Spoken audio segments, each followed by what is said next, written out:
তো আল্লাহ ও রহমান ও গদি মে কুমরি গো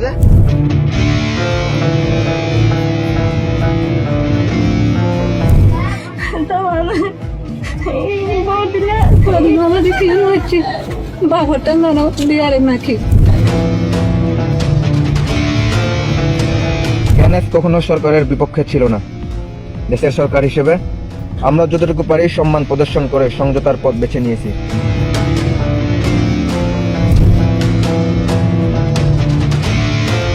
আমি মনে করি এদেরকে এক জায়গায় রেখে সামরিক প্রশিক্ষণ দিয়ে অস্ত্র দিয়ে অন্তত 2 লক্ষ ফোর্স তৈরি করে back by Bangladesh army Myanmar আক্রমণ করে আপনার রাখাইন স্বাধীন করে ফেলবে।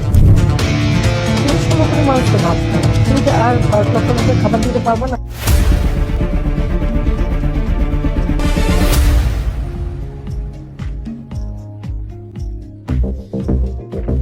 চরম এক স্পর্শকাতর সময়ের মধ্য দিয়ে যাচ্ছে বাংলাদেশের সাম্প্রতিক রাজনৈতিক ঘটনা প্রবাহ।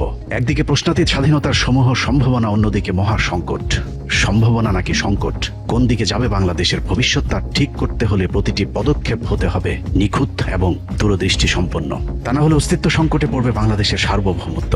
আমরা ভারতকে আমরা বলছি, আপনারা সতর্ক হন, আপনারা চিকেন নেকের কথা ভুলে যাবেন না, আপনারা চিকেন নেকের কথা ভুলে যাবেন না। আপনারা আমাদেরকে যেভাবে ট্রিটমেন্ট দিবেন ঠিক একইভাবে আপনারাও ট্রিটমেন্টের পাওয়ার জন্য প্রস্তুত হন।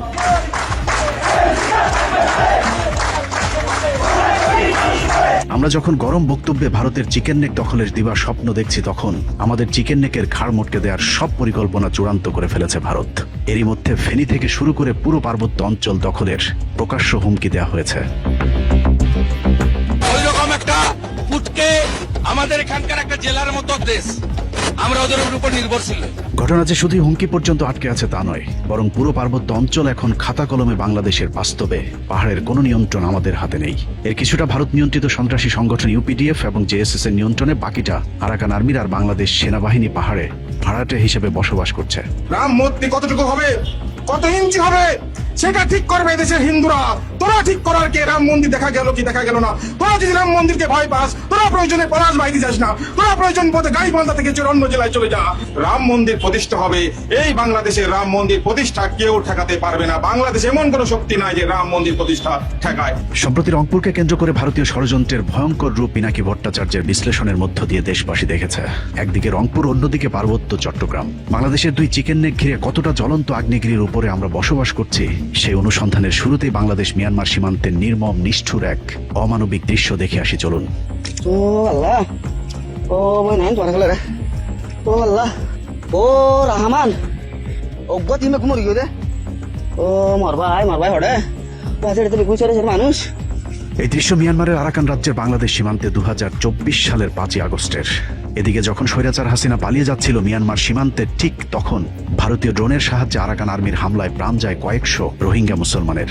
হিউম্যান রাইটস ওয়াচের প্রতিবেদনে 2024 সালের মে মাসে রোহিঙ্গা গণহত্যার আরেকটি রোমহর্ষক বর্ণনা উঠে এসেছে। মিয়ানমারের হোয়ারশিরির সেই গণহত্যার উদ্দেশ্য ছিল মিয়ানমারের অবশিষ্ট রোহিঙ্গাদেরকে বাংলাদেশে আসতে বাধ্য করা। যদিও সেই খবর পৃথিবীর কোনো গণমাধ্যমের কাছে গুরুত্বপূর্ণ মনে হয়নি, কারণ এই মানুষগুলো মিয়ানমারের রোহিঙ্গা মুসলমান, জন্মই যাদের আজন্ম পাপ। কত মানুষ মরলে সেটাকে গণহত্যা বলা যায়, কতটা নির্মমভাবে মানুষকে হত্যা করলে সেটাকে মানবতা বিরোধী অপরাধ বলা যাবে, তার সব মাত্রা অতিক্রম করেছে মিয়ানমারের আরাকান রাজ্যের রোহিঙ্গা মুসলিম হত্যাকাণ্ড। রোহিঙ্গাদের কেন এত নির্মমভাবে হত্যা করছে আরাকান আর্মি? আরাকান আর্মির সাথে ভারতের সম্পর্ক কি? মিয়ানমার সরকার কেন আরাকান আর্মির সন্ত্রাসীদের সহায়তা করছে? এসব প্রশ্নের উত্তর জানতে হলে আগে আমাদেরকে জানতে হবে রোহিঙ্গাদের আসল পরিচয়। কেন তাদেরকে বাংলাদেশি বলে দাবি করা হচ্ছে? মিয়ানমারের মুসলিম রোহিঙ্গা নিধনের যে দৃশ্য আমরা গেল 1 দশক ধরে দেখছি, তার শুরু হয়েছে আরো 8 দশক আগে। দেখতে দেখতে এসব পৈশাচিক হত্যাকাণ্ড আমাদের চোখ সহা হয়ে উঠেছে। রোহিঙ্গাদের ব্যাপারে কথা বলতে গেলে অনেকেই তুচ্ছ তাচ্ছিল্য করে কথা বলে। শুনে মনে হয় রোহিঙ্গারা অন্য দেশ থেকে ভেসে আসা এক উদ্বাস্তু। বাংলাদেশের মানুষের কাছে মিয়ানমার থেকে আসা অচ্যুত এক জনগোষ্ঠী, আবার মিয়ানমারের চোখে বাংলাদেশ থেকে ভেসে যাওয়া আবর্জনা। এই আবর্জনা পরিষ্কার করতে মিয়ানমার সরকার কিংবা আরাকানের জঙ্গি গোষ্ঠী আরাকান আর্মি যে নৃশংসতা দেখিয়েছে, তা পৃথিবীর ইতিহাসের এক বর্বরতম কালো অধ্যায়, যা গণহত্যার সব কলঙ্ক ছাপিয়ে পৃথিবীর মানুষকে, মিয়ানমারের বুদ্ধরা বুঝিয়ে দিয়েছে মানুষ কতটা হিংস্র হতে পারে। কখনো ধর্ষণ, মাটিচাপা, কখনো আগুন, আবার কখনো জীবন্ত মানুষের শরীরে বিভিন্ন অংশ কুচি কুচি করে কেটে ফেলে হত্যা করা হয়েছে রোহিঙ্গা মুসলমানদেরকে। বহুদিনে সরম্বাদি আছে যে আরো জনম বলা দিয়ে আজ আমায় কি যাইতে না তো ভাবছি আমার ধরিও না মারি বেলাই মুখ বাগিয়ে মারি বেলাই দে তো মারি ভাত বলা আরে টিয়া দিন আমরা দেখি হচ্ছে বাবাটা মানো দিয়ে আরে মাখি গুইছে মুখ বাগিয়ে বাজে। নির্যাতিত নিপীড়িত রোহিঙ্গাদের ইতিহাস বলছে এই রোহিঙ্গারাই আরাকানের আসল মালিক। পুরো আরাকান রাজ্য শাসন করত মুসলিম সংখ্যাগরিষ্ঠ এই জনগোষ্ঠীটি। আরাকানে মুসলিমদের আগমন ৭ম শতকেই। সেই যে গোড়াপত্তন হয়েছিল তারপর থেকে আরাকানের সবসময় মুসলিম আদিবাসীরা রোহিঙ্গা হিসেবে পরিচিত ছিল। এমনকি এই আরাকানে মুসলিম শাসন ছিল ১৪৩০ থেকে ১৭৮৪ সাল পর্যন্ত, পুরো ৩৫০ বছর। সেই সময়ের ৩ জন রাজার সময়ের মুদ্রায় মুসলমানদের কালেমা অঙ্কিত ছিল। আরাকান ছিল স্বাধীন রাজ্য যেখানে মূলত মুসলিম ও মগ, চাকমা সহ কিছু ক্ষুদ্র নৃগোষ্ঠীর বসবাস ছিল। শাসন ক্ষমতায় মুসলমানেরা থাকলেও মগ সহ অন্য সংখ্যালঘুদের সাথে সম্প্রীতির সম্পর্ক ছিল সংখ্যাগরিষ্ঠ রোহিঙ্গা মুসলমানদের। ১৭৮৫ সালে বার্মিজ রাজা বদাপায়া আরাকান আক্রমণ করলে কিছু মুসলমান আরাকানে থেকে যায়, আর বাকি মুসলমানেরা চাকমা এবং মগদের সাথে মিলে নাফ নদী পার হয়ে চট্টগ্রামে এসে বসবাস শুরু করে। সেই থেকেই চাকমা এবং মগেরাও পার্বত্য চট্টগ্রামে বসবাস করছে, যে কারণে নাফ নদীর ওপার আর এপারের মানুষের মধ্যে ধর্ম, ভাষা এবং বর্ণের মিল রয়েছে। ভাষা এবং বর্ণের মিল থাকার কারণে আরাকানে থেকে যাওয়া রোহিঙ্গা মুসলমানদেরকে বাংলাদেশি বলতে শুরু করে মিয়ানমারের স্বৈর শাসকেরা। ১৭৮৫ থেকে ১৯৪৭ পর্যন্ত বৈষম্য থাকলেও রোহিঙ্গা মুসলমানদের উপর গণহত্যা চালানো হয়নি, কিন্তু ১৯৪৭-এর পর থেকে শুরু হয় নৃশংসতম হত্যাযজ্ঞ। থেমে থেমে চলা এই হত্যাযজ্ঞে এ পর্যন্ত ৪৩,০০০ রোহিঙ্গা মুসলমানকে হত্যা করা হয়েছে। ঘরের কোনায় মুসলমানদের উপর বর্বরতম এমন হত্যাযজ্ঞ চললেও মুসলমান হয়ে আমরাও সবসময় উদাসীনতার পরিচয় দিয়েছি। রোহিঙ্গাদেরকে আমরা তুচ্ছ তাচ্ছিল্য করে মৃত্যুর মুখে ঠেলে দিয়েছি বারবার, কিন্তু আমরা কি জানি ১৯৪৭-এর পর থেকে রোহিঙ্গাদের উপর কেন এমন অমানবিক নির্যাতন নেমে এসেছে? ব্রিটিশরা ভারতবর্ষ ছেড়ে যাবার ঠিক আগ মুহূর্তে রোহিঙ্গা নেতারা আরাকানকে তৎকালীন পূর্ব পাকিস্তান বা বর্তমান বাংলাদেশের সাথে যুক্ত করবার চেষ্টা করেছিল। আরাকানকে পাকিস্তানের সাথে যুক্ত করতে মোহাম্মদ আলী জিন্নাহর সাথে বেশ কয়েকবার দেন দরবার করা হয় রোহিঙ্গা নেতাদের পক্ষ থেকে, কিন্তু শেষ মুহূর্তে অং সান সুচির বাবা অং সান ব্রিটিশদেরকে ম্যানেজ করে আরাকানকে বার্মার অন্তর্ভুক্ত করতে সামর্থ্য হয়। এরপর থেকে আরাকান রাজ্যটি বার্মার অন্তর্ভুক্ত হয়ে যায়।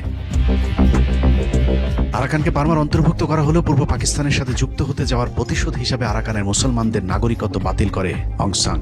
নাগরিকত্ব না থাকায় গেল ৮ দশক ধরে খাদ্য, শিক্ষা, চিকিৎসা থেকে শুরু করে সকল মৌলিক অধিকার থেকে বঞ্চিত করা হয় রোহিঙ্গা মুসলমানদেরকে। ১০ম শ্রেণীর পর স্কুলে যেতে না দেয়া, এমনকি জরুরি টিকা থেকেও বঞ্চিত আরাকানের রোহিঙ্গা মুসলমানেরা। অন্যদিকে দ্বিতীয় সংখ্যাগরিষ্ঠ জনগোষ্ঠী মগদের রাষ্ট্রীয় পৃষ্ঠপোষকতায় শক্তিশালী করে তোলা হয়। সংখ্যাগরিষ্ঠ মুসলমানেরা যেন বিদ্রোহ করতে না পারে সে কারণে মগদেরকে প্রশাসনিক এমনকি মিয়ানমারের নিরাপত্তা বাহিনীতে ব্যাপকভাবে পদায়ন শুরু করে মিয়ানমারের রাজ্য সরকার, যার মূল উদ্দেশ্যই ছিল রোহিঙ্গা মুসলমানদেরকে দমিয়ে রাখা। মগরা যতই শক্তিশালী হয়েছে ততই মুসলমানদের উপর নির্যাতন বাড়তে থেকেছে। যখন যার ইচ্ছে হয়েছে মুসলমানদের বাড়িঘরে লুটপাট, মুসলিম নারীদের ধর্ষণ কিংবা হত্যাকাণ্ড ঘটিয়েছে, যার জন্য কারো কাছে মগদের কোনো জবাবদিহিতা করতে হয়নি। আমরা কথায় কথায় মগের মূল্যক বলতে নৈরাজ্যের যে জনপদকে বুঝিয়ে থাকি, এটাই সেই মগের মূল্যক। দিন যত বেড়েছে মগের মূল্যকে মগেদের অত্যাচার ততই বাড়তে থেকেছে। রোহিঙ্গাদেরকে যেহেতু নাগরিকত্ব দেওয়া হয়নি, সে কারণেই মগেরা চিন্তা করলো মুসলমানদেরকে আরাকান থেকে বের করে দিতে পারলে পুরো ভূখণ্ড তাদের দখলে চলে যাবে। এই চিন্তা থেকে শুরু হয় মুসলিম জনগোষ্ঠীর উপর পৈশাচিক নির্যাতন। পৃথিবীর মানুষ যার চূড়ান্ত রূপ দেখেছে ২০০৯ থেকে ২০২৪ সাল পর্যন্ত। মানুষকে হত্যা, ধর্ষণ, নির্যাতনের ভয়ঙ্কর চিত্র মোবাইলে ধারণ করে তা ছড়িয়ে দেওয়া হতো সোশ্যাল মিডিয়াতে, যার মূল উদ্দেশ্য ছিল রোহিঙ্গাদের মাঝে আতঙ্ক সৃষ্টি করা। নৃশংস সেই হত্যাযজ্ঞের শিকার হয়ে জীবন বাঁচাতে রোহিঙ্গারা নাফ নদী পার হয়ে বাংলাদেশে পাড়ি জমায়। একে একে সেই সংখ্যা দাঁড়ায় ১০ লাখে। ২০০৯ সাল থেকে শুরু হওয়া বাস্তুচ্যুত রোহিঙ্গাদের সবশেষ দলটি বাংলাদেশ সীমান্তে এসেছিল ৫ই আগস্ট, যাদেরকে সীমান্তের ওপারে নৃশংসভাবে ড্রোন হামলায় হত্যা করা হয়। ২০০৯ কেন শুরু আর ২০২৪ সালের ৫ই আগস্ট কেন শেষ, সেই হিসেব মিলাতে পারলেই রোহিঙ্গা মুসলমানদেরকে হত্যার সাথে মিয়ানমারের সাথে আরো কারা জড়িত সেটার সঠিক সন্ধান পাওয়া যাবে। রোহিঙ্গাদের বাংলাদেশে পাঠানোর প্রথম পদক্ষেপ নেওয়া হয়েছিল ১৯৭৮ সালে। শহীদ প্রেসিডেন্ট জিয়াউর রহমান প্রেসিডেন্ট থাকাকালীন হঠাৎ করেই মিয়ানমার সেনাবাহিনী আরাকানে একটি অপারেশন পরিচালনা করে, যার নাম দেওয়া হয় অপারেশন ড্রাগন। সেনাবাহিনী সেই অপারেশনে প্রায় ৫ লাখেরও বেশি রোহিঙ্গা মুসলমান মিয়ানমার থেকে জীবন বাঁচাতে বাংলাদেশে চলে এসেছিল। প্রেসিডেন্ট জিয়াউর রহমান তাৎক্ষণিক মিয়ানমার প্রেসিডেন্টকে রোহিঙ্গাদের ফেরত নেওয়ার দাবি জানান। উত্তরে মিয়ানমার সরকার রোহিঙ্গাদের বাংলাদেশি নাগরিক দাবি করে তাদেরকে ফেরত নিতে অস্বীকৃতি জানালে জিয়াউর রহমান হুমকি দিয়ে মিয়ানমার সরকারকে বলেছিলেন অনতিবিলম্বে রোহিঙ্গাদের ফেরত না নিলে মিয়ানমার থেকে আসা সকল রোহিঙ্গা মুসলমানদেরকে প্রশিক্ষণ দিয়ে অস্ত্র সহ আবারও মিয়ানমারে পাঠানো হবে। তারপর তারাই সিদ্ধান্ত নেবে রোহিঙ্গারা আরাকানে থাকবে নাকি বাংলাদেশে। বাংলাদেশ সরকারের এমন সিদ্ধান্তের পর সীমান্তে উত্তেজনা দেখা দেয়। মিয়ানমার এবং বাংলাদেশ দুই পক্ষ থেকে সীমান্তে সেনা মোতায়েন করলে যুদ্ধের আশঙ্কা তৈরি হয়। মিয়ানমার বাংলাদেশ সীমান্ত থেকে আমাদের সেনাবাহিনী সরিয়ে নেওয়ার দাবি করলেও বাংলাদেশ তা মানেনি। বাংলাদেশের পক্ষ থেকে অনড় অবস্থানে থাকলে মিয়ানমার সরকার যুক্তরাজ্য এবং যুক্তরাষ্ট্রের রাষ্ট্রদূতের মাধ্যমে সেনা সরিয়ে নেওয়ার জন্য বাংলাদেশকে প্রস্তাব দেয়। পশ্চিমা দুই শক্তিশালী রাষ্ট্রের মধ্যস্থতায় রোহিঙ্গাদের নিজ দেশে ফেরত নেওয়ার শর্তে সীমান্ত থেকে সেনা ফিরিয়ে আনতে রাজি হয় বাংলাদেশ সরকার। তারপরই জিয়াউর রহমানের বলিষ্ঠ সেই ভূমিকায় রোহিঙ্গারা আবারও আরাকানে ফিরে যেতে সামর্থ্য হয়। 1992 সালে রোহিঙ্গাদের আবারও বাংলাদেশে পাঠানোর লক্ষ্যে মিয়ানমার সেনাবাহিনী টেকনাফ বিডিআর ক্যাম্পে হামলা করে। এতে একজন বিডিআর সদস্য নিহত হলেও আতর্কিত সেই হামলার সাথে সাথে বিডিআর পাল্টা হামলা চালালে 12 জন মিয়ানমারের সেনা নিহত হয়। সেই হামলার পর মিয়ানমার সেনাবাহিনী লাশ রেখেই পালিয়ে গিয়েছিল। বিডিআর তাদের লাশ বাংলাদেশে নিয়ে এসেছিল। এখানেই শেষ নয়, তৎকালীন প্রধানমন্ত্রী বেগম খালেদা জিয়ার নির্দেশে মিয়ানমার সীমান্তে 82,000 সেনা সমাবেশ ও ভারী অস্ত্র মোতায়েন করে বাংলাদেশ সেনাবাহিনী, যা বাংলাদেশের ইতিহাসে প্রথম কোনো দেশের সীমান্তে সর্বোচ্চ সংখ্যক সেনা মোতায়েনের ঘটনা। পাল্টা জবাবে মিয়ানমার 1 লাখ সেনা মোতায়েন করে, কিন্তু একই সময়ে মিয়ানমারের কাচিনদের সাথে ভয়ানক যুদ্ধ বেঁধে যায় তাদের সেনাবাহিনীর। ফলে প্রচন্ড চাপে পড়ে মিয়ানমার। তারা দূত মারফত সীমান্ত থেকে বাংলাদেশকে সেনাবাহিনী সরাতে অনুরোধ করে, কিন্তু বাংলাদেশ তাদের কথায় কোনো পাত্তাই দেয়নি। একদিকে নিজ দেশে কোচিন বিদ্রোহীদের ভয়ানক হামলা, অন্যদিকে বাংলাদেশ সীমান্ত থেকে সেনা না সরাতে পারা, উভয় সংকটে পড়ে মিয়ানমার। সবশেষ চীন সফরে যায় মিয়ানমার প্রেসিডেন্ট। চীনা প্রেসিডেন্টকে অনুরোধ করেন যে বাংলাদেশ যেন তাদের বিশাল বাহিনী ও ভারী অস্ত্র সরিয়ে নেয়। মিয়ানমারের শঙ্কা ছিল বাংলাদেশ যে কোনো সময় আরাকান দখল করে নিতে পারে, যে কারণে চীন সরকারের অব্যাহত অনুরোধের কারণে প্রায় 93 দিন পর মিয়ানমার সীমান্ত থেকে সেনা সরিয়ে আনে খালেদা জিয়ার সরকার। 1978 কিংবা 1992 সালের পর দীর্ঘ সময় মিয়ানমার রোহিঙ্গাদের বাংলাদেশে পাঠানোর সাহস দেখায়নি, কিন্তু 2016 সালে আবারও সেই চেষ্টা চালিয়ে সফল হয় মিয়ানমার সরকার। প্রায় 10 লাখ রোহিঙ্গাদের বাংলাদেশে আসতে বাধ্য করে তাদের সন্ত্রাসী বাহিনীগুলো। রোহিঙ্গাদের মূল দলটি 2016 থেকে 17 সালের মধ্যে আসলেও এর শুরুটা হয়েছিল 2009 সালে আওয়ামী লীগ ক্ষমতায় আসার পর। 2009 সালের পিলখানা হত্যাকাণ্ডের 1 মাস পর প্রতিষ্ঠা করা হয় ইউনাইটেড লিগ অফ আরাকানের সশস্ত্র সংগঠন আরাকান আর্মি, যারা মূলত বৌদ্ধ ধর্মাবলম্বী মগ জাতির সশস্ত্র জঙ্গি গোষ্ঠী। তাদের উদ্দেশ্য ছিল মুসলিম রোহিঙ্গাদের আরাকান রাজ্য থেকে চিরতরে উৎখাত করা, কারণ আরাকান আর্মির জন্য স্বাধীন আরাকান রাজ্য প্রতিষ্ঠার বাধা ছিল দুটি, একটি বার্মিজ সরকার, আরেকটি আরাকানের সংখ্যাগরিষ্ঠ জনগোষ্ঠী রোহিঙ্গারা। রোহিঙ্গাদের প্রশ্নে আরাকান আর্মি এবং কেন্দ্রীয় সরকারের অবস্থান ছিল অভিন্ন, যে কারণে রোহিঙ্গা নিধনে আরাকান আর্মিকে অস্ত্রশস্ত্র দিয়ে সহায়তা করতে থাকে বার্মিজ সরকার। মুসলিম নিধনে এই দুই পক্ষের সাথে নতুন করে যুক্ত হয় ভারত। মূলত 2009 সালের এপ্রিলে ভারতের সহযোগিতায় আরাকান আর্মি শক্তিশালীভাবে আত্মপ্রকাশের সুযোগ পায়। ভারত কেন আরাকান আর্মির সাথে যুক্ত হলো সেটা জানা অত্যন্ত জরুরি। বাংলাদেশের সাথে ভারত ছাড়া আমাদের একমাত্র স্থল সীমান্ত রয়েছে মিয়ানমারের। বাংলাদেশ সীমান্তের ওপারে যদি মুসলমানেরা থাকে তাহলে বাংলাদেশের জন্য এটা বাড়তি সুবিধা, যে কারণে ভারত চেয়েছে সীমান্তের ওপারে এমন একটি পক্ষ থাকুক যাদের বাংলাদেশের সাথে বৈরী একটা সম্পর্ক থাকবে। যে কারণে পিলখানা হত্যাকাণ্ডের মাধ্যমে সীমান্তে বিডিআরের মেরুদণ্ড ভেঙে দেওয়ার পর শক্তিশালী করা হয় আরাকান আর্মিকে। আরাকান আর্মি মিয়ানমারের জঙ্গি সংগঠন হলেও তারা ভারতের অস্ত্র, অর্থ এবং প্রশিক্ষণ পেয়ে থাকে। ভারতের উদ্দেশ্য মিয়ানমার এবং ভারতের মাঝে তাদের পছন্দের একটা রাজ্য থাকুক যেখানে দুই দেশকে অস্থির রাখা যাবে। যে কারণে মিয়ানমার সরকারের বিরুদ্ধে যুদ্ধ করলেও ভারতের সাথে আরাকান আর্মির সম্পর্ক অত্যন্ত ঘনিষ্ঠ। ভারতীয় সহায়তায় 2009 সালে আরাকান আর্মির প্রতিষ্ঠা লাভের পর রোহিঙ্গাদের উপর পৈশাচিক নির্যাতনের শুরুটা হয় 2012 সালে। আগের ধারাবাহিকতায় রোহিঙ্গা মুসলমানদের সাথে সুকৌশলে দাঙ্গা বাঁধানো হয়, চলে নির্বিচারে হত্যাযজ্ঞ। আগের মতোই রোহিঙ্গারা জীবন বাঁচাতে ছুটে আসে নাফ নদীর তীরে, কিন্তু এবারের চিত্র ভিন্ন। বাংলাদেশের পক্ষ থেকে মিয়ানমার সরকারকে চাপ না দিয়ে উল্টো আওয়ামী লীগ সরকারের বেশ কয়েকজন এমপি মন্ত্রী সংসদে দাঁড়িয়ে রোহিঙ্গাদের বিরুদ্ধে বিষোদগার শুরু করেন। It is up to their government, so you should put pressure or you should talk to the Myanmar government, not to Bangladesh. It is not the Bangladesh people's responsibility, right? Awami লীগের রোহিঙ্গা বিদ্বেষী এরকম বক্তব্যের পর আশ্রয় প্রার্থী রোহিঙ্গাদের নৌকাগুলোকে আবারও মৃত্যুর মুখে ঠেলে দেয় বাংলাদেশ সরকার। এভাবেই 4 বছর ধরে চলেছে রোহিঙ্গা নিধন, কিন্তু বাংলাদেশ সরকারের পক্ষ থেকে মিয়ানমার সরকারের নিকট কোনো প্রতিবাদ জানানো হয়নি। মিয়ানমার সরকার বুঝে যায় ওপারের দেশটিতে এখন আর জিয়াউর রহমান কিংবা খালেদা জিয়ার মতো সরকার নেই, অতএব এটাই তাদের জন্য আদর্শ সময়। 2012 সাল থেকে রোহিঙ্গাদের উপর নির্যাতন শুরু করে 2016 পর্যন্ত গণহত্যার চূড়ান্ত রূপ দেওয়া হয়। রোহিঙ্গা মুসলমানদের উপর এতটা নগ্নভাবে পাশবিক নির্যাতন চালানো হয় যে প্রায় 10 লাখ রোহিঙ্গা মুসলমান বাংলাদেশে আসতে বাধ্য হয়। আল্লাহর কাছে দোয়া করি, আল্লাহর কাছে মোনাজাত করি, আজিয়া ইউনিট দিয়ে আই বিয়াগুনে মিলি সাম্মর ঈদ যেন আমরা নিজের বাড়ির থেকে ঈদ করি পারেন। তবে আপাত দৃষ্টিতে শেখ হাসিনা সরকার রোহিঙ্গাদের বাঁচাতে জায়গা দিয়েছে বলে প্রচার করা হলেও 5 বছর রোহিঙ্গাদের সন্ত্রাসী বলে মৃত্যুর মুখে ঠেলে দেয়া শেখ হাসিনা তাদেরকে জায়গা দেওয়ার মূল কারণ ছিল নোবেল পুরস্কার, যে কারণে মিয়ানমার সরকারের প্রতি এমন কোনো চাপ তৈরি করা হয়নি যার জন্য মিয়ানমার সরকার রোহিঙ্গাদেরকে ফেরত নিতে বাধ্য হবে। ফলশ্রুতিতে রোহিঙ্গাদের স্থায়ী আবাসস্থল হিসেবে প্রুফ নেয় বাংলাদেশ। এটা আমার ছোট বোনের হ্যাঁ ওরই কথা। তুমি 16 কোটি মানুষকে ভাত খাওয়াও, তুমি কি আর কয়েক লক্ষ লোককে খাওয়া দিতে পারবো না? আর আমরা কেন পারবো না? তখন আমরা একবেলা খাবো, একবেলা খাবার তাদের দেবো। অথচ 2012 সালে যদি বাংলাদেশ সরকার শক্তভাবে মুসলিম হত্যার প্রতিবাদ করত, তাহলে আগের মতোই মিয়ানমার সরকার পিছু হাঁটতে বাধ্য হতো। সেই সাথে রোহিঙ্গা মুসলিম ভাই বোনদের সম্মান এবং জীবন দুটোই বেঁচে যেত। কিন্তু তা করা হয়নি। এমনকি 10 লাখ রোহিঙ্গাদের প্রবল ইচ্ছা থাকা সত্ত্বেও কার্যকরভাবে তাদেরকে ঘরে ফেরানোর কোনো ব্যবস্থা নেয়নি শেখ হাসিনার সরকার।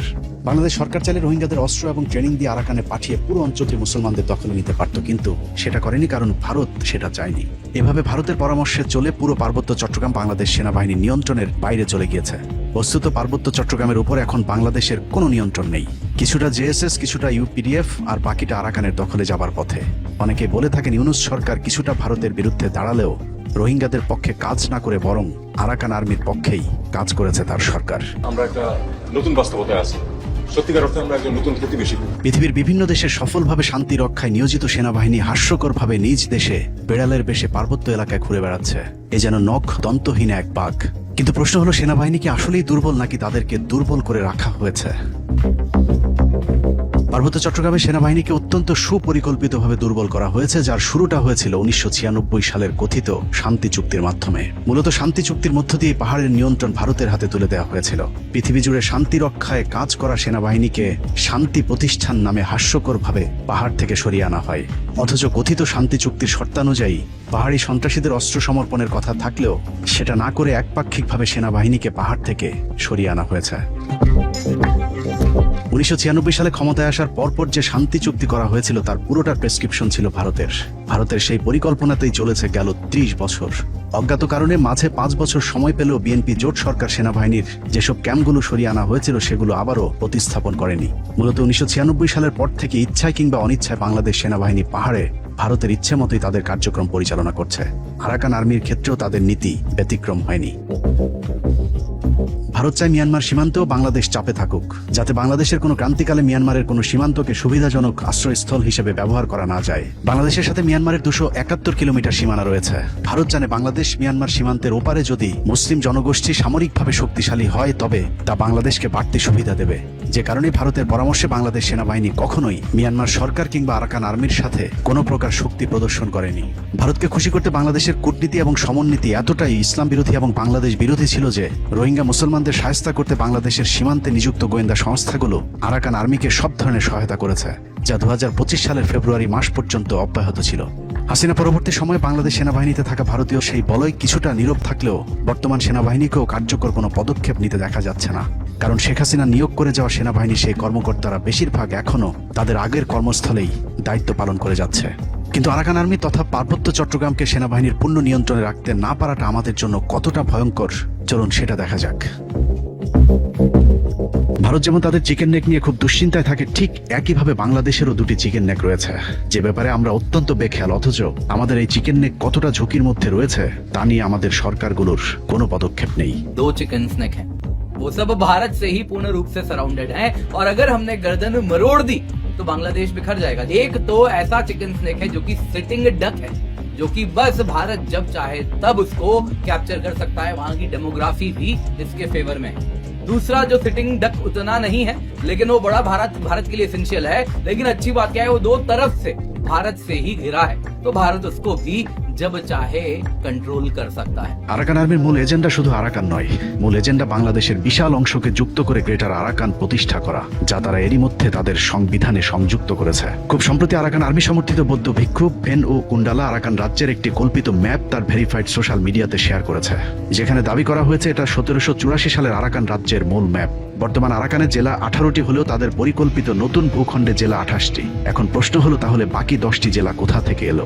ভয়ঙ্কর তথ্য হচ্ছে, আরাকান আর্মির কল্পিত মানচিত্রে পার্বত্য চট্টগ্রাম থেকে শুরু করে ফেনী পর্যন্ত বাংলাদেশের 10টি জেলাকে তারা তাদের আরাকান রাজ্যে সংযুক্ত করেছে।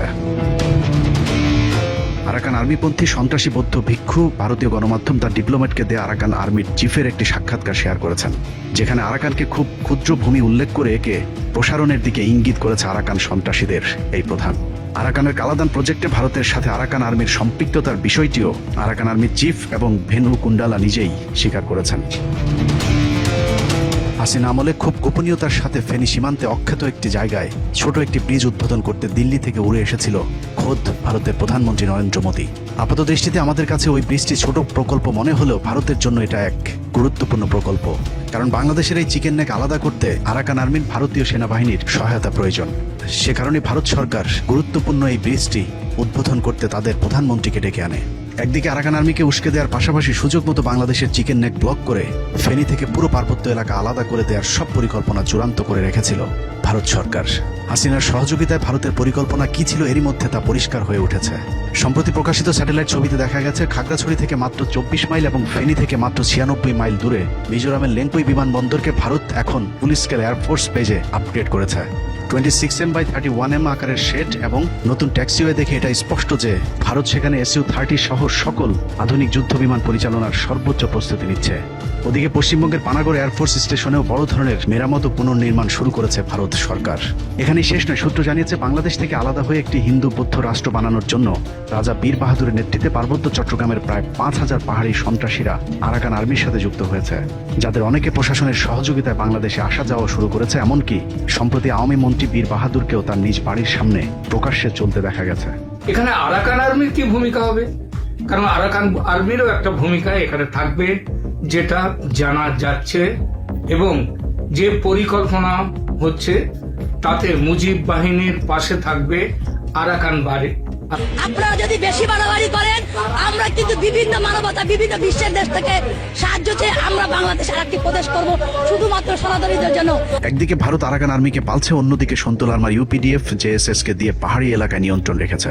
মূলত পাহাড়ে এখন কুকি চীন ছাড়া পাহাড়িদের সবকটি সশস্ত্র সংগঠন এখন ভারত নিয়ন্ত্রিত। কুকি চীন মূলত ভারতীয় সেনাবাহিনীর বিরোধী একটি সশস্ত্র স্বাধীনতাকামী সংগঠন। মণিপুরে ভারত কুকি চীনের বিরুদ্ধে চিরুনি অভিযান শুরু করলে কুকি চীন বাংলাদেশের পাহাড়ি অঞ্চলে এসে তাদের কার্যক্রম পরিচালনা করেন। কিন্তু কুকি চীন যেন বাংলাদেশের শক্তিশালী হয়ে ভারতীয় বাহিনীর সাথে লড়াই করতে না পারে, সে কারণেই ভারতের পরামর্শে বাংলাদেশ সরকার তাদের নির্মূলে ব্যাপক অপারেশন চালায়। এই একই কারণে পুরো আওয়ামী লীগ সময়ে কুকি চীনের উপর ব্যাপক অভিযান অব্যাহত রেখেছে হাসিনা সরকার। প্রথম আলো, ডেইলি স্টার এবং সময় টিভির প্রযোজনায় নাটক তৈরির পর কুকি চীনের যোদ্ধাদের উপর চলত নারকীয় হামলা।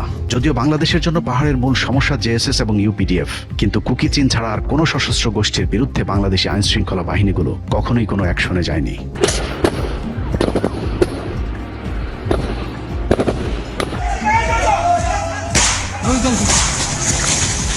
গেল কয়েক বছর ধরে প্রথম আলো, ডেইলি স্টার সহ দেশের মিডিয়া এবং সরকারি সংস্থাগুলোর একমাত্র টার্গেট ছিল কুকি চীন। এর কারণ বাংলাদেশকে বাঁচানো নয়, বরং ভারত বিরোধী এই সংগঠনটিকে ধ্বংস করে ভারতপন্থী বাহিনীগুলোকে পাহাড়ে একচ্ছত্র দখল নিয়ে দেয়া। কেনেফ কখনো সরকারের বিপক্ষে ছিল না। দেশের সরকার হিসেবে আমরা যতটুকু পারি সম্মান প্রদর্শন করে সমঝোতার পথ বেছে নিয়েছি। এমনিতেই যৌথ বাহিনীর উপর কেনেফের হামলা করার কোনো ইচ্ছা ছিল না। JSS সন্ত্রাসীরা ইসলাম বিরোধিতা করে আসছে সেই শান্তি চুক্তির আগ থেকে। বাঙালি 1000 পরিবারের বেশি হত্যা করেছে। শুধু বাঙালি নয়, 3 পার্বত্য জেলায় বসবাসরত মারমা, বম, তঞ্চঙ্গা, পাংখুয়া, খিয়াং, মরো জাতির অনেক গুণীজনদের হত্যা করেছে। তার প্রমাণস্বরূপ ফেসবুকের বিভিন্ন টাইম লাইনে দেখতে পাবেন। JSS এর মূল দাবি ছিল পার্বত্য চট্টগ্রামের সামরিকায়ন এবং ইসলাম সম্প্রসারণ বন্ধ করা। কিন্তু JSS দের তথ্য অনুযায়ী পার্বত্য চট্টগ্রামে কোন জাতির উপর অভিযান চালানো কি সাংঘর্ষিক নয়? কুকি চীনের এই ভারত বিরোধী অবস্থানের কারণে বাংলাদেশি অনেক নাগরিক কুকি চীনের সাথে যোগ দিয়েছিল। তারপরেও কুকি চীনকে যদি আমরা সশস্ত্র সংগঠন হিসেবে ধরি, তাহলে একই অপরাধে সন্তুল আর্মার JSS কিংবা UPDF কেও সন্ত্রাসী সংগঠন হিসেবে চিহ্নিত করতে হবে। এখন পর্যন্ত পাহাড়ে যতগুলো বাংলাদেশি কিংবা সেনাবাহিনীর উপর হামলা হয়েছে, সবগুলোর সাথে JSS, UPDF কিংবা শান্তি বাহিনী জড়িত। 1977 সাল থেকে শুরু করে বাংলাদেশিদের উপর যতগুলো গণহত্যা কিংবা হামলার ঘটনা ঘটেছে, সবগুলোর সাথে সন্তুল আর্মার নেতৃত্বে JSS কিংবা শান্তি বাহিনী জড়িত। তারপরেও তাদের বাঁচাতে কথিত শান্তি চুক্তির নামে কার্যত পার্বত্য চট্টগ্রাম ভারতের হাতে তুলে দিয়ে আসা হয়েছে। এখন নতুন করে যুক্ত হয়েছে মিয়ানমারের সন্ত্রাসী গোষ্ঠী আরাকান আর্মি। ভারতীয় মদতপুষ্ট JSS, শান্তি বাহিনী কিংবা আরাকান আর্মির হাত থেকে আমাদের পার্বত্য চট্টগ্রামকে বাঁচাতে হলে দ্রুত আমাদের কিছু পদক্ষেপ নিতে হবে। প্রথমত 1996 সালের কথিত শান্তি চুক্তির নামে হাসিনার দেশ বিক্রি চুক্তি বাতিল করতে হবে। এই চুক্তি অনুযায়ী বাংলাদেশ সরকার হাস্যকরভাবে তাদের সেনা ক্যাম্প দ্রুততার সাথে প্রত্যাহার করে নিলেও পাহাড়িরা তাদের অস্ত্র জমা দেয়নি। মূলত ওই চুক্তির মাধ্যমে পুরো পাহাড়ের নিয়ন্ত্রণ পাহাড়ি সন্ত্রাসীদের হাতে তুলে দেওয়া হয়েছে। পাহাড়ে শান্তি ও স্থিতিশীলতা ফিরিয়ে আনতে হলে পার্বত্য চট্টগ্রাম থেকে প্রত্যাহার করা সব সেনা ক্যাম্প পুনঃস্থাপন করতে হবে। জিয়াউর রহমানের পরিকল্পনা অনুযায়ী পুনরায় বাংলাদেশিদেরকে পাহাড়ি এলাকায় পুনর্বাসিত করতে হবে এবং তাদের নিরাপত্তা নিশ্চিত করতে হবে। পার্বত্য চট্টগ্রাম নিয়ে প্রথম আলো এবং ডেইলি স্টারের ষড়যন্ত্র রুখতে হলে সবার আগে কথিত পাহাড়ি উপজাতি আদিবাসী নামকরণের নামে বাঙালিদের মাঝে বিভাজন বন্ধ করতে হবে। এদের সবার এখানে কেউ আদিবাসী কিংবা প্রবাসী নেই, সবাই বাংলাদেশি, সবার অধিকার সমান। জিয়াউর রহমানের দেয়া বাংলাদেশি জাতীয়তাবাদ পরিচয় সবাইকে প্রতিষ্ঠিত করতে হবে। প্রথম আলো ডেইলি স্টারের পাহাড় নিয়ে করা কোনো রিপোর্টের ঠিক 180 ডিগ্রি উল্টো সিদ্ধান্ত নিতে হবে। প্রথম আলো এবং ডেইলি স্টারের সংবাদ কতটা উদ্দেশ্য প্রণোদিত সেটার সবশেষ খাগড়াছড়ির কথিত ধর্ষণের গুজবেই প্রমাণিত হয়েছে। প্রথম আলো ডেইলি স্টারে ঘন্টার পর ঘন্টা ধর্ষণের আপডেট দেওয়া হলেও মেডিকেল রিপোর্ট ধর্ষণের কোনো আলামত পাওয়া যায়নি, সেই খবর ছাপা হয়নি দুটি পত্রিকার কোনোটিতেই।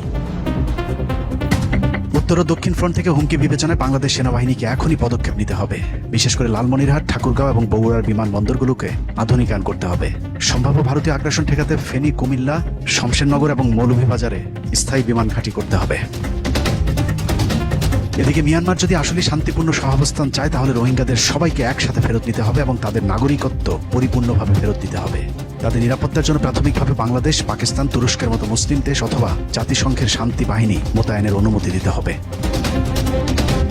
বাংলাদেশের আরাকান নীতি মিয়ানমারের জান্তা সরকার কিংবা আরাকান আর্মি কারো পক্ষে না করে এই নীতি হবে শুধুই রোহিঙ্গা মুসলমানদের পক্ষে। মিয়ানমারের ফাঁদে পা দিয়ে মুসলমান রোহিঙ্গাদেরকে মৃত্যুর মুখে ঠেলে দেওয়া হয় তাহলে আবারও কিছুদিন পরে আগের মতো সময় সুযোগ বুঝে তারা গণহত্যার পথ বেছে নেবে। মিয়ানমার যদি দাবি মানতে রাজি না হয় তাহলে রোহিঙ্গাদের প্রতিরোধ যোদ্ধা হিসেবে গড়ে তুলে তাদেরকে আরাকানে ফেরত পাঠানোর প্রস্তুতি নিতে হবে। তাদেরকে প্রতিরক্ষার জন্য বাংলাদেশ সরকার সব ধরনের সহায়তা দেওয়া প্রয়োজন। এমনকি বাংলাদেশের অনেক নাগরিকও তাদের সাথে লড়াই করতে প্রস্তুত আছে। আরাকানে যেহেতু মিয়ানমার সরকারের কোনো নিয়ন্ত্রণ নেই, সে কারণে আরাকানে রোহিঙ্গাদের ফেরত পাঠানো খুবই সহজ। আরাকান শুধু রোহিঙ্গাদের জন্য নয়, আমাদের জন্যও অত্যন্ত গুরুত্বপূর্ণ।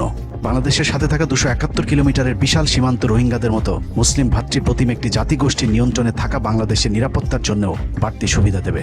আমি মনে করি এদেরকে এক জায়গায় রেখে সামরিক প্রশিক্ষণ দিয়ে, অস্ত্র দিয়ে অন্তত 2 লক্ষ ফোর্স তৈরি করে back by Bangladesh army Myanmar আক্রমণ করে আপনার রাখাইন স্বাধীন করে ফেলতে। কারণ আমরা তো ওখানে মুসলমানদেরকে মানে যেটা ধর্মের কথা বলি, এখন আমি ধর্মে আসি, আপনি বাদ দেন হিউম্যানিটেরিয়ান কথা, মানুষ আসছে না কে আসছে, আপনি ধর্মে আসেন যে মুসলমান হিসেবে আমরা এই রোহিঙ্গাদের এই দুঃখ দুর্দশা 78 থেকে আমরা দেখে আসতেছি। 50 সাল থেকে শুরু হয়েছে এটা, তখন থেকে এটা চলে আসতেছে। কতদিন চলবে এটা? It has to end somehow. হওয়া উচিত। আমি মনে করি বাংলাদেশ যথেষ্ট মিলিটারি পাওয়ার অর্জন করেছে Bangladesh, 40th economy of the world. তো আমরা এদেরকে এইভাবে মরতে দিতে পারি না। এটা এই মিয়ানমার আর্মি ফাইজিং করবে আর আমরা সেটা দেখে থাকবো, এটা হতে পারে না। উই মাস্ট ট্রেন রোহিঙ্গাস, 2 লক্ষ ফোর্স তৈরি করে back by Bangladesh army. We must liberate Rakhine province. Arakan আর্মির মূল উৎস বাংলাদেশে ইয়াবা পাচার। তাদেরকে আর্থিকভাবে দুর্বল করতে হলে বাংলাদেশ সীমান্তে ইয়াবা পাচার শূন্যের কোঠায় নামিয়ে আনতে হবে। এর জন্য ইয়াবা supply line Bandarban, 0 point, Palongkhali, Thengkhali সীমান্তে সর্বোচ্চ সতর্ক অবস্থায় থাকতে হবে। তবে এসব পদক্ষেপ বাস্তবায়ন করতে হলে সবার আগে বাংলাদেশ সেনাবাহিনীকে সিদ্ধান্ত নিতে হবে তারা কি খাতা কলমে পার্বত্য চট্টগ্রামের মালিক থেকেই সন্তুষ্ট থাকবে নাকি বাস্তবেই গুরুত্বপূর্ণ এই ভূখণ্ডের মালিক হতে চায়। অতএব পার্বত্য চট্টগ্রাম নিয়ে ভাববার এখনই সময়। সেনাবাহিনীকে সিদ্ধান্ত নিতে হবে পাহাড় কাদের নিয়ন্ত্রণে থাকবে, বাংলাদেশ নাকি ভারত মিয়ানমার নিয়ন্ত্রিত সন্ত্রাসীদের হাতে। সিদ্ধান্ত আপনাদের। আল্লাহ হাফেজ।